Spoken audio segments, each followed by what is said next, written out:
नमस्कार। आज हम जानेंगे 41 और 42वें श्लोक का अर्थ। इस प्रकार भगवान की स्तुति और प्रणाम करके अब भगवान के गुण, रहस्य और महात्म्य को यथार्थ न जानने के कारण वाणी और क्रिया द्वारा किए गए अपराधों को क्षमा करने के लिए 2 श्लोकों में भगवान से अर्जुन प्रार्थना करते हैं। श्लोक 41।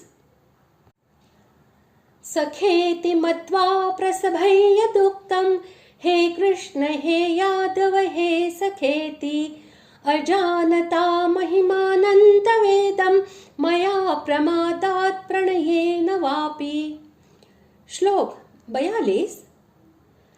यच्चावहासार्थमसत्कृतोऽसि विहारशय्यासन भोजनेषु एकोऽथवाप्यच्युत तत्समक्षं तत्क्षामये त्वामहमप्रमेयम्। दोनों श्लोकों का अर्थ। आपके इस प्रभाव को न जानते हुए आप मेरे सखा हैं ऐसा मानकर प्रेम से अथवा प्रमाद से भी मैंने हे कृष्ण, हे यादव, हे सखे इस प्रकार जो कुछ बिना सोचे समझे हठात कहा है, और हे अच्युत, आप जो मेरे द्वारा विनोद के लिए विहार, शय्या, आसन और भोजनादि में अकेले अथवा उन सखाओं के सामने भी अपमानित किए गए हैं, वह सब अपराध अप्रमेय स्वरूप अर्थात अचिंत्य प्रभाव वाले आपसे मैं क्षमा करवाता हूँ। विराट स्वरूप का दर्शन करते समय अर्जुन ने जो भगवान के अतुलनीय तथा अप्रमेय ऐश्वर्य, गौरव, गुण और प्रभाव को प्रत्यक्ष देखा, उसी को लक्ष्य करके महिमानम पद के साथ इदम विशेषण दिया गया है। अजानता पद यहाँ हेतुगर्भ विशेषण है। मया के साथ इसका प्रयोग करने का यह अभिप्राय है कि आपका जो महात्म्य मैंने अभी प्रत्यक्ष देखा है, उसे यथार्थ न जानने के कारण ही मैंने आपके साथ अनुचित व्यवहार किया है। अतएव अनजाने में किए हुए मेरे अपराधों को आप अवश्य ही क्षमा कर दे। सखा इति मत्वा प्रणयेन और प्रमादात्, इन पदों से अर्जुन ने यह भाव दिखलाया है कि आपकी अप्रतिम और अपार महिमा को न जानने के कारण ही मैंने आपको अपनी बराबरी का मित्र मान रखा था, और इसीलिए मैंने बातचीत में कभी आपके महान गौरव और सर्व पूज्य महत्व का ख्याल नहीं रखा। अतः प्रेम या प्रमाद से मेरे द्वारा निश्चय ही बड़ी भूल हुई।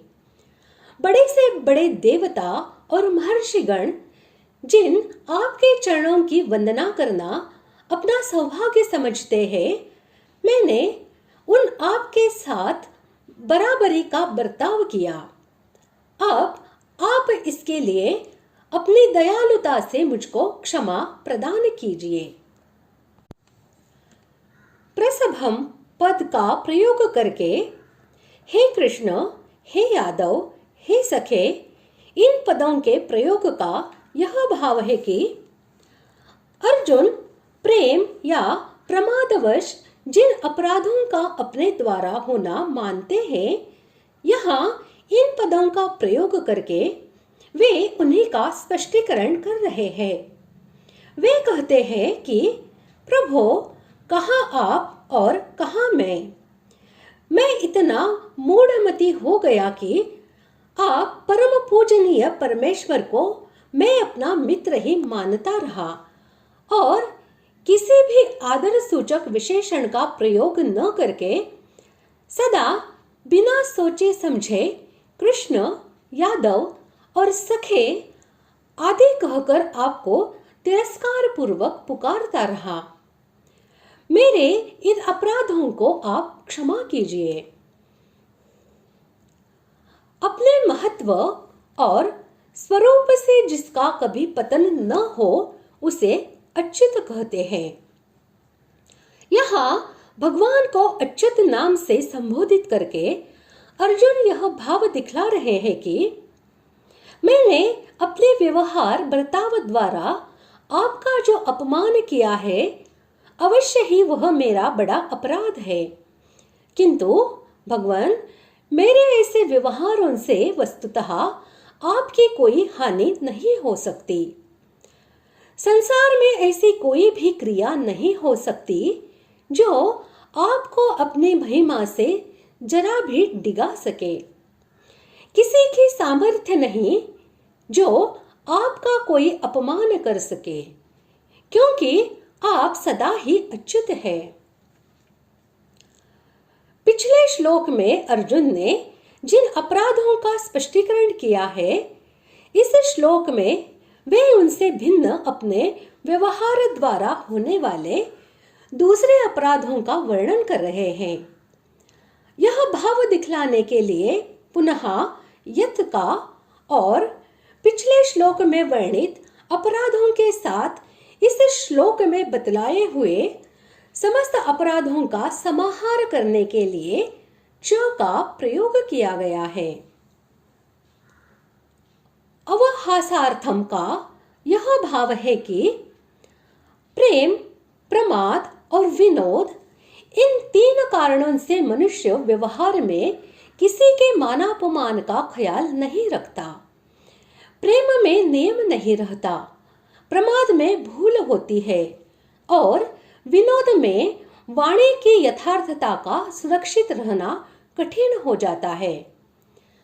किसी सम्मान्य पुरुष के अपमान में ये तीनों कारण मिलकर भी हेतु हो सकते हैं और पृथक पृथक भी। इनमें से प्रेम और प्रमाद, इन कारणों के विषय में पिछले श्लोक में अर्जुन कह चुके हैं। यहाँ अवहासार्थम पद से तीसरे कारण हंसी मजाक का लक्ष्य करा रहे हैं। विहारशय्या सनभोजनेषु एक और तत्समक्षम, इन पदों का प्रयोग करके असत्कृतोसी कहने का अभिप्राय यह है कि इनके द्वारा अर्जुन उन अवसरों का वर्णन कर रहे हैं जिनमें वे अपने द्वारा भगवान का अपमान होना मानते हैं। वे कहते हैं कि एक साथ चलते फिरते, बिछौने पर सोते, ऊंचे नीचे या बराबरी के आसनों पर बैठते और खाते पीते समय मेरे द्वारा आपका जो बार बार अनादर किया गया है, फिर वह चाहे एकांत में किया गया हो या सब लोगों के सामने, मैं अब उसको बड़ा अपराध मानता हूँ और ऐसे प्रत्येक अपराध के लिए आपसे क्षमा चाहता हूँ। तत्पद यहाँ 41वें और 42वें श्लोकों में जिन अपराधों का अर्जुन ने वर्णन किया है, वैसे समस्त अपराधों का वाचक है तथा त्वाम पद के साथ अप्रमेयम विशेषण देकर क्षामये क्रिया का प्रयोग करके अर्जुन ने भगवान से उन समस्त अपराधों को क्षमा करने के लिए प्रार्थना की है। अर्जुन कह रहे हैं कि प्रभु, आपका स्वरूप और महत्व अचिंत्य है, उसको पूर्ण रूप से तो कोई भी नहीं जान सकता। किसी को उसका थोड़ा बहुत ज्ञान होता है तो वह आपकी कृपा से ही होता है। यह आपके परम अनुग्रह का ही फल है कि मैं जो पहले आपके प्रभाव को नहीं जानता था और इसीलिए आपका अनादर किया करता था, अब आपके प्रभाव को कुछ कुछ जान सका हूं। अवश्य ही ऐसी बात नहीं है कि मैंने आपका सारा प्रभाव जान लिया है। सारा जानने की बात तो दूर रही, मैं तो अभी उतना भी नहीं समझ पाया हूँ जितना आपकी दया मुझे समझा देनी चाहती है। परंतु जो कुछ समझा हूँ उसी से मुझे यह भली भांति मालूम हो गया है कि आप सर्वशक्तिमान साक्षात परमेश्वर है। मैंने जो आपको अपनी बराबरी का मित्र मानकर आपसे जैसा बर्ताव किया उसे मैं अपराध मानता हूँ और ऐसे समस्त अपराधों के लिए मैं आपसे क्षमा चाहता हूँ। इस प्रकार आज हमने 41 और 42वें श्लोक का अर्थ जान लिया है। अगले भाग में जानते हैं 43वें श्लोक का अर्थ। धन्यवाद।